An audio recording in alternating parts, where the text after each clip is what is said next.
The Wonderful Adventures of Nils by Selma Lagerlöf. Translated by Welma Swanston Howard. Homeward Bound. The first travelling day, Saturday, October 1st. The boy sat on the goosey gander's back and rode up amongst the clouds. Some 30 geese in regular order flew rapidly southward. There was a rustling of feathers, and the many wings beat the air so noisily that one could scarcely hear one's own voice. Akka from Kebnekaise flew in the lead. After her came Yksi and Kaksi, Kolme and Nelje, Viisi and Kuusi, Morten Goosey Gander and Dunfin. The 6 goslings which had accompanied the flock the autumn before had now left to look after themselves. Instead, the old geese were taking with them 22 goslings that had grown up in the glen that summer. 11 flew to the right, 11 to the left, and they did their best to fly at even distances, like the big birds.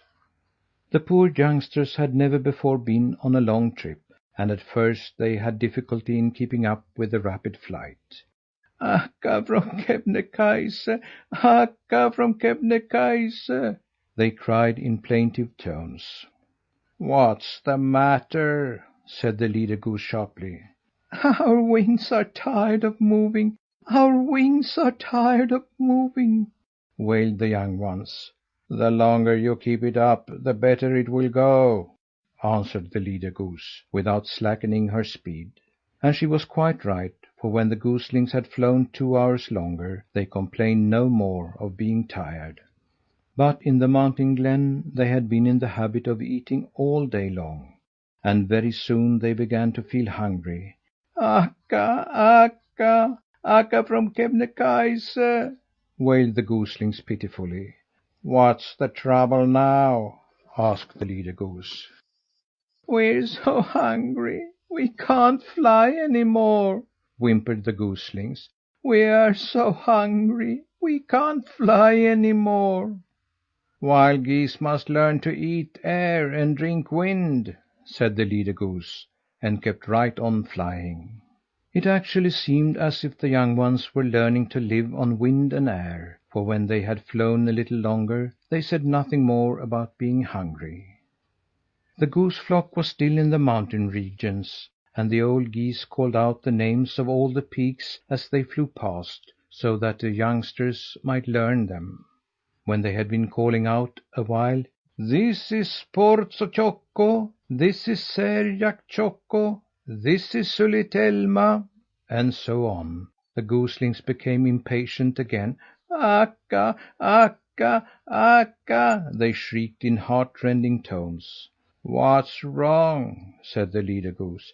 "We haven't room in our heads for any more of those awful names," shrieked the goslings. "The more you put into your heads, the more you can get into them," retorted the leader goose, and continued to call out the queer names.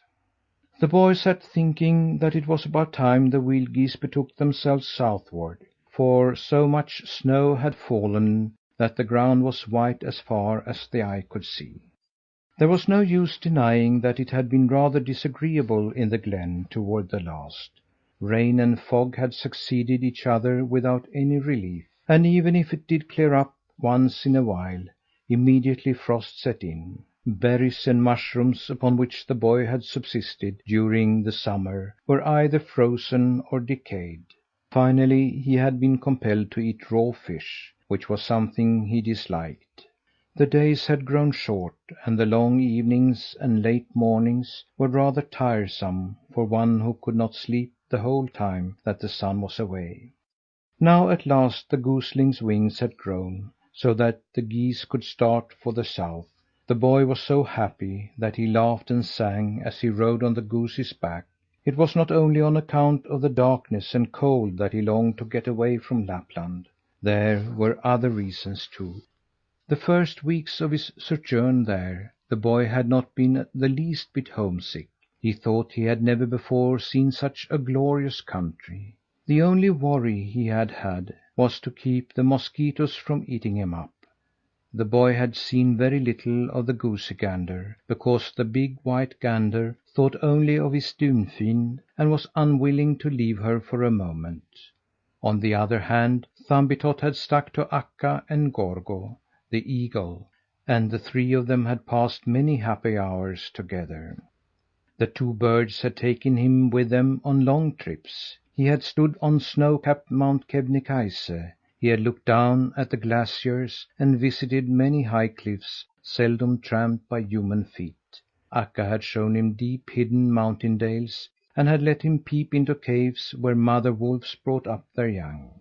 He had also made the acquaintance of the tame reindeer that grazed in herds along the shores of the beautiful Torne Lake, and he had been down to the great falls, and brought greeting to the bears that lived thereabouts from their friends and relatives in Westmanland. Ever since he had seen Osa, the goose girl, he longed for the day when he might go home with Morten Goosey Gander and be a normal human being once more. He wanted to be himself again, so that Osa would not be afraid to talk to him, and would not shut the door in his face. Yes, indeed, he was glad that at last they were speeding southward. He waved his cap and cheered when he saw the first pine forest. In the same manner he greeted the first gray cabin, the first goat, the first cat, and the first chicken. They were continually meeting birds of passage, flying now in greater flocks than in the spring. "Where are you bound for, wild geese?" called the passing birds. "Where are you bound for?" "We, like yourselves, are going abroad," answered the geese. "Those goslings of yours aren't ready to fly," screamed the others. "They'll never cross the sea with those puny wings." Laplander and reindeer were also leaving the mountains. When the wild geese sighted the reindeer, they circled down and called out: "Thanks for your company this summer." "A pleasant journey to you and welcome back," returned the reindeer. But when the bears saw the wild geese, they pointed them out to the cubs and growled: "Just look at those geese! They are so afraid of a little cold they don't dare to stay at home in winter." But the old geese were ready with a retort, and cried to their goslings: "Look at those beasts that stay at home and sleep half the year, rather than go to the trouble of travelling south." Down in the pine forest the young grouse sat huddled together and gazed longingly after the big bird flocks which, amid joy and merriment, proceeded southward. "When will our turn come?" they asked the mother grouse. "You will have to stay at home with mamma and papa," she said. End of Homeward Bound.